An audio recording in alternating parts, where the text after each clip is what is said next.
Le terme gaslighting, on l'entend absolument partout ces derniers temps, dans les conversations, sur les réseaux, dans les articles. Mais qu'est-ce que ça veut dire vraiment ? En fait, c'est une forme de manipulation psychologique tellement subtile, tellement insidieuse, qu'elle peut complètement fausser la perception de la réalité d'une personne. On va décortiquer ça ensemble, de ses origines assez surprenantes à la façon dont ça se manifeste au quotidien. Avant de plonger dans la psychologie du phénomène, il faut faire un petit retour en arrière. Parce que, et c'est ça qui est étonnant, l'origine de ce mot n'a rien de scientifique ou d'académique. Non. Ça vient tout droit d'une œuvre de fiction. Et cette histoire, vous allez voir, elle est incroyablement parlante sur le mécanisme même de la manipulation. Alors voilà, tout commence en 1938, avec une pièce de théâtre qui s'appelle Gaslight. L'histoire, qui a été rendue hyper célèbre par le film de 1944 avec Ingrid Bergman, c'est celle d'un mari qui essaye de faire croire à sa femme qu'elle devient folle. Et sa technique, il baisse tout doucement l'intensité des lampes à gaz de la maison, et puis, quand elle le remarque, il nie en bloc. Il lui dit que non, la lumière n'a pas changé, qu'elle imagine tout. C'est cette image, cette négation d'une réalité pourtant évidente, qui a donné son nom au concept. Et c'est tellement devenu un terme courant qu'en 2022, il a été élu mot de l'année, c'est dire.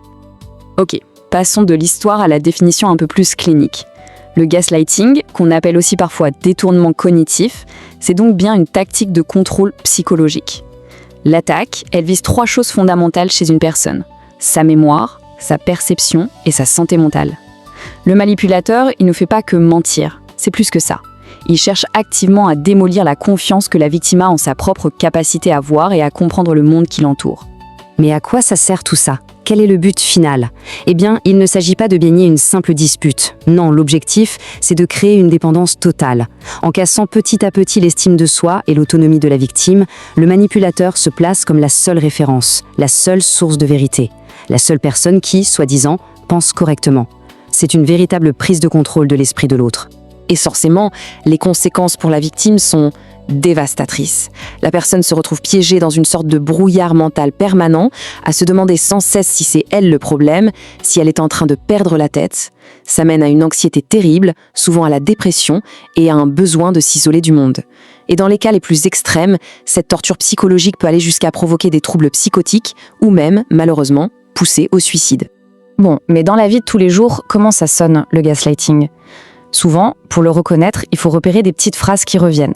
Celle-ci, « tu es trop sensible » ou « tu es trop susceptible », c'est un grand classique. Le but, ce n'est pas de discuter des faits, pas du tout. C'est de dire que la réaction émotionnelle de la victime est illégitime. En gros, le message c'est « tes sentiments ne sont pas valables, le problème c'est toi ». Alors celle-là, tu te fais des idées. C'est une attaque directe contre la perception.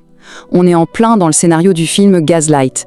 En disant ça, le manipulateur nie la réalité de l'autre. Il ne dit pas « je ne suis pas d'accord avec toi », il dit « ce que tu as vu, ce que tu as entendu, ce que tu as ressenti, ça n'a jamais existé ». C'est extrêmement violent.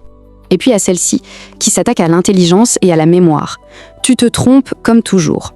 Le petit ajout, comme toujours, est particulièrement vicieux, parce qu'il installe une sorte de narration, une histoire dans laquelle la victime est dépeinte comme quelqu'un qui se trompe tout le temps, qui n'est pas fiable. Et à force de l'entendre, la personne finit par intégrer cette idée et par y croire elle-même. L'essayiste Patricia Evans a résumé tout ça en 7 grands signaux d'alerte. On y retrouve ce qu'on vient de voir, comme le fait de minimiser les sentiments ou de contredire la mémoire, mais elle ajoute d'autres éléments clés, comme le fait de cacher des informations, d'isoler la victime de ses proches, ou encore d'utiliser des blagues blessantes pour ensuite accuser l'autre de manquer d'humour si elle réagit. C'est tout un système qui se met en place pour déstabiliser l'autre.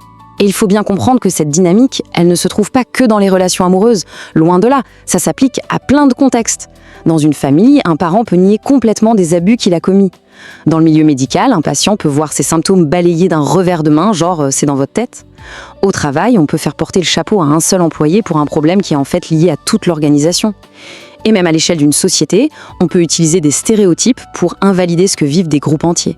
Face à une manipulation pareille, qui crée tant de confusion, la première question qu'on se pose, c'est « mais comment on peut s'en rendre compte ?» Comment on fait pour sortir de ce brouillard quand c'est notre propre esprit qui est le champ de bataille ? Heureusement, il y a des indices qui peuvent mettre la puce à l'oreille. La psychologue clinicienne Ramani Durvasula, elle propose un test tout simple mais très puissant.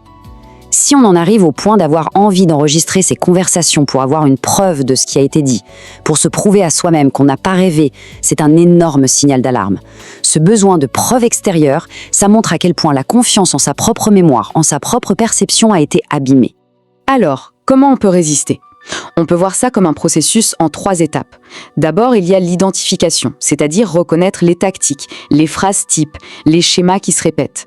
Ensuite, et c'est souvent le plus dur, il faut réapprendre à faire confiance à ses propres perceptions. Se dire à soi-même « Non, je sais ce que j'ai vu, je sais ce que j'ai ressenti et c'est valide ». Et enfin, il est essentiel de construire sa propre version des faits, son propre récit et de s'y accrocher.